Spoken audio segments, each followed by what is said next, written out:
A night of aerial chaos lit up Russia's skies as Ukraine launched a massive drone onslaught, and Moscow claims it intercepted every single one. More than 100 Ukrainian drones were shot down across multiple regions in a sweeping overnight barrage, an operation staggering in scale and impossible to overlook. The message was loud, the timing deliberate. The assault came just one day after Russia unleashed a punishing strike on Ukraine's energy grid, turning the conflict into a rapidly escalating exchange where retaliation now moves at the speed of drones. According to Russia's defense ministry, air defense systems were activated overnight across the country. Officials say 106 Ukrainian aircraft-type drones were intercepted and destroyed. The heaviest activity was reported over the Belgorod region, where 44 drones were shot down. Ryazan followed with 22 interceptions, while Rostov and Voronezh each saw 11 drones destroyed. The defense ministry says 7 drones were downed over the Kursk region. 4 drones each were intercepted in the Tula and Volgograd regions. Single drones were also reported over Crimea, as well as the Oryol and Lipetsk regions. The geographic spread suggests a broad and coordinated overnight operation. Moscow says the drone attacks targeted civilian areas. In response, Russian forces say they regularly strike locations linked to Ukrainian military activity. These include sites housing personnel, equipment, and foreign mercenaries, according to officials.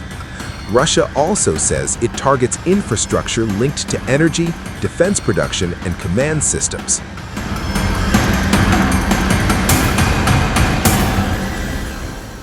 The drone interceptions come a day after Russia launched strikes on Ukraine's energy grid.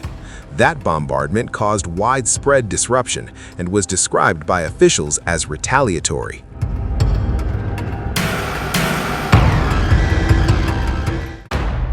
Ukraine's energy lifelines are once again under attack, as Russian strikes tear through critical infrastructure across the country. Several areas came under heavy bombardment. CCTV video released by the mayor's office in Lviv shows the moment a drone struck a public park with a children's playground. Mayor Andrei Sadovy said a tractor driver clearing snow in the park suffered minor injuries in the blast. Nearby homes sustained damage, with windows shattered by the explosion. Sadovy noted the strike hit a site of symbolic importance, home to a statue of Ukrainian national hero Stepan Bandera. Bandera led a Ukrainian nationalist movement in the 1930s and 40s, including a rebel army that fought alongside Nazi forces, a legacy that remains deeply controversial and is viewed negatively in Russia. In Kharkiv, a large energy facility has been destroyed following Russian bombardment, according to Mayor Ihor Terekov. Earlier, he confirmed that Russian forces were striking areas on the outskirts of the city, escalating fears of wider damage. Since the full-scale invasion began in February 2022, Russia has repeatedly targeted Ukraine's power grid. But officials say attacks have intensified sharply since autumn 2025, with energy and heating systems increasingly in the crosshairs. Ukraine's security service has classified these strikes as crimes against humanity. It says that since the start of this heating season alone, it has documented 256 Russian air attacks on energy facilities and heating infrastructure nationwide. The situation is especially severe in Kyiv. Following a Russian strike on January 9th, emergency power outages continue across parts of the capital. Mayor Vitaly Klitschko described the attack on critical infrastructure as the most severe Kyiv has faced, calling the current conditions the most challenging in 4 years. Elsewhere, Russian strikes on November 2nd caused a complete blackout in Donetsk and partial outages in Zaporizhia, Kharkiv, and Chernihiv regions. In Zhytomyr region, nearly 1,800 residents of the Bilo-Karovichi community remain without electricity and heating after recent attacks. Emergency crews and support centers are working all clock to restore services. In Kharkiv region, a Russian strike hit a traction substation, cutting power to nearly 35,000 customers. Authorities say restoration efforts are underway and no civilian casualties have been reported. As winter deepens, Ukraine faces mounting pressure on its power systems, with civilians once again paying the price of a war that continues to target energy, heat, and daily life. In the past 2 weeks of January, a total of 8 settlements were successfully liberated, with over 300 square kilometers of territory coming under our control. The northern group of troops continues to execute its mandate to expand the security perimeter in the border regions of Ukraine's Sumy and Kharkov regions.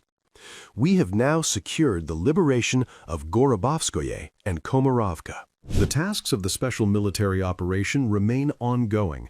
The advance of combined forces is being conducted on almost all fronts, with a sustained offensive by various formations and military units.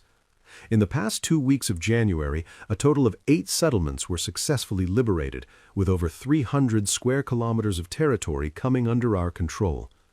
The northern group of troops continues to execute its mandate to expand the security perimeter in the border regions of Ukraine's Sumy and Kharkiv regions. We have now secured the liberation of Gorobovskoye and Komarovka. In the Kupiansk sector, the Western group's troops continue to dismantle enemy formations and eliminate armed forces resistance. The settlement of Podoli has been liberated. Street battles are ongoing, and the liberation of Kupiansk-Uzlovoy is nearing completion. After the liberation of Kupiansk last November, units from the Western group made several attempts to assert their presence in the city. These included attempts to install Ukrainian flags on administrative buildings using drones. Such actions have been halted. Additionally, the troops of the Western group are actively advancing in the Krasnolimansk direction. The Southern troop group, having liberated Seversk, is actively advancing westward towards Slavyansk. Intense fighting continues to dismantle the Ukrainian Armed Forces unit in Konstantinovka. The Eastern group, having completed the liberation of Gulaipole and crossed the Gaichur River, is pushing forward in the Zaporozhye region while also expanding the security zone around Dnipropetrovsk. Units of the Dnieper group are moving towards the city of Zaporozhye. The settlements of Belgorod and Novobaikovskoye have been liberated. The fiercest fighting took place in the area of responsibility of the central group of forces. Units and formations of the group, having completed the encirclement and destruction of the enemy and liberated Krasnoarmiansk and Dimitrov, are now advancing further to continue liberating the territory of the Donetsk People's Republic. The command of the Ukrainian armed forces is attempting to halt our advance by any means necessary, regardless of the losses incurred.